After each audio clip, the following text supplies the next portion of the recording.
with money. And when I say money, I mean coins, literally coins, gold coins. Why? How? So first we need to appreciate that Europe is waking up in the 11th century.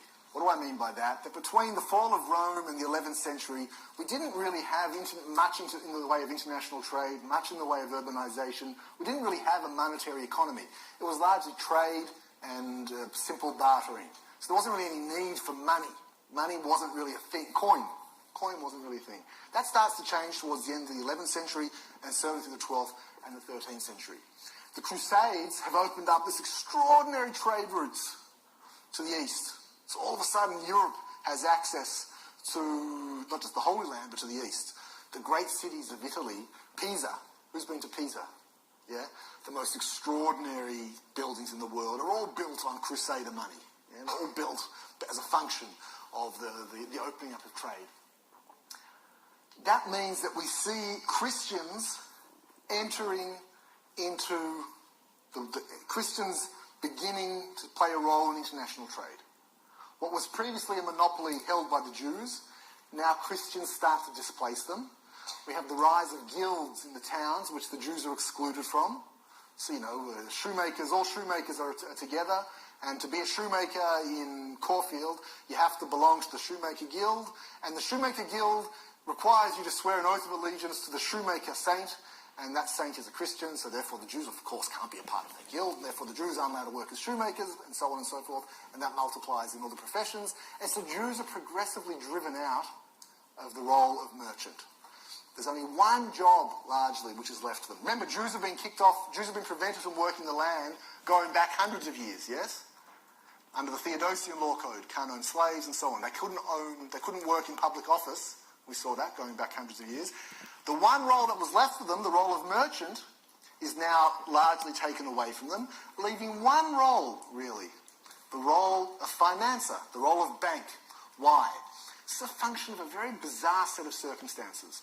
You open the Old Testament in the Torah, and it says explicitly, the ancient Israelite cannot lend at interest to another ancient Israelite. Yes? Can't do it. I can lend at interest to a foreigner. So if an Assyrian comes to an ancient Israelite, I'm allowed to lend him at interest, no problem. But I can't lend a fellow Israelite at interest. That's Jewish law to this day. In the same way, Muslims, same deal with Muslims. Muslims also aren't supposed to lend at interest to one another. Christians as well. Christians adopted that law that Christians cannot lend to one another at interest. But Jews, there's a bizarre situation. Jews are allowed to lend at interest to non-Jews, and Christians are allowed to borrow money from non-Jews. All economies which want to grow, rather than, and this is the verge, we're now in the urban revolution and the opening up of trade routes and this transformation of Europe requires capital. You can't build without capital. So the Jew finds himself in a bizarre situation. He's the only person in Europe who can engage in the monetary economy, who can lend at interest. And so the Jew plays the role of banker par excellence in many European towns. So much so, and that will last for a couple of hundred years. Eventually, the Italians of Florence in particular will enter the banking industry and displace the Jews.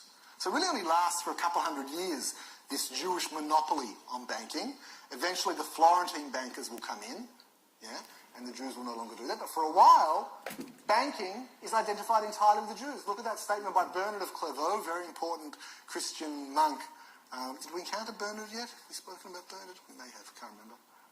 Where there were no Jews, Christian moneylenders Jew or Judaize worse than the Jews. That the word itself, Jew, to Jew, means to engage in banking, means to lend money at interest. Now, you guys are all young, you don't have mortgages, you don't owe money to... You've had to deal with the banks? Do you hate them? It's just natural to hate that to which you owe money. Yes? That's just the way it is. Especially when they then ask for more money or raise fees or what have you. So put the Jew in a very precarious situation. On the one hand, being dealers in money rather than dealers in goods was very helpful for the Jews. Number one, because it gave them an income. Number two, if your livelihood can be held in a bag, when they come and tell you to move on and kick you out, all right, fine, so you can move on. You can take it with you, yes? So it was very important for the Jews to have some kind of mobile assets, because they couldn't own X, Y, and Z. So to have mobile assets was very helpful. But it obviously caused much resentment. Much resentment. The Second Crusade was funded with Jewish money, because the kingdoms didn't have money, so they had to borrow money from the Jews. Some of the great buildings of Europe, I think even Westminster Abbey, is built based in part, not entirely, on Jewish loans. Yes? But it caused huge resentment.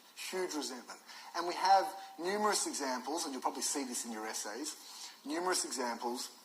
A famous example is the massacre at York, where the local Christians owed the Jews money, because the Jews had lent them money to build X, Y, or Z, and they couldn't pay the money.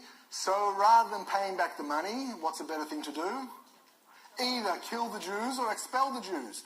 In the case of the massacre at York, it wasn't so much that they killed the Jews as they drove them into one building and were setting fire to it and threatening them with forced conversion, and the Jews then opted for mass suicide. And so you can still visit that site, the tower in York, where all of that happened. And that structure repeats itself repeatedly, obviously, repeats repeatedly. We find the Jews of France being expelled repeatedly, then brought back in. So you expel them when you don't want to pay back the money. But then when you need to raise some funds, you better bring them back in. It also created this very strange situation between the king and the Jews. Because the king, it was a way for the king or for the sovereigns to raise funds indirectly. They would appropriate the money that was owed to the Jews, they would appropriate by law, and it would go into their coffers.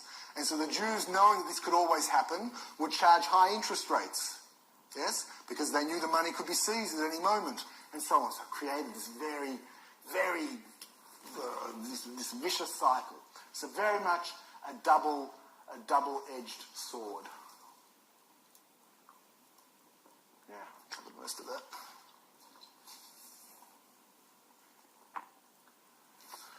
We saw, going back, already with Louis the Pious, remember Charlemagne's son, in the beginning of these special charters for the Jews, when you wanted to develop your land, this is going back to the 9th century, you wanted to develop your land, you'd bring in the Jews, and you'd offer them special rights. That sees the beginning of a process where the Jews start to be owned by the king. The Jews they don't have a natural place within the society. They're not in the feudal structure. They're there by the grace of the king itself. They're owned by the king. And so we find this term, servi camerei regis, servants of the king's chamber, or servants of the king's treasury in some cases. Which on the one hand was good, because on the one hand, it's good to be the king. It's good to have the king as your protector. On the other hand, again, it's very precarious. We'll find in France, king is their protector, but then once the nobles start complaining, Jews are expelled, 4 months later brought back, 6 months later expelled again, and so on and so forth. So again, very difficult. This is at Richard the Lionheart's coronation, giving the Jews a charter of protection. So you're familiar with Richard the Lionheart, yeah? Familiar if you've seen crusading, Saladin, Salah ad-Din, and Richard the Lionheart. How was that? Salah ad-Din. It's good, huh?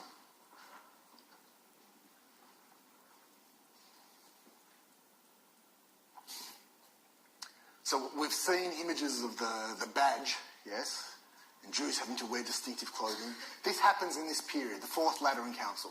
We've seen the popes, by and large, the popes taking their role as protector of the Jews quite seriously, yes?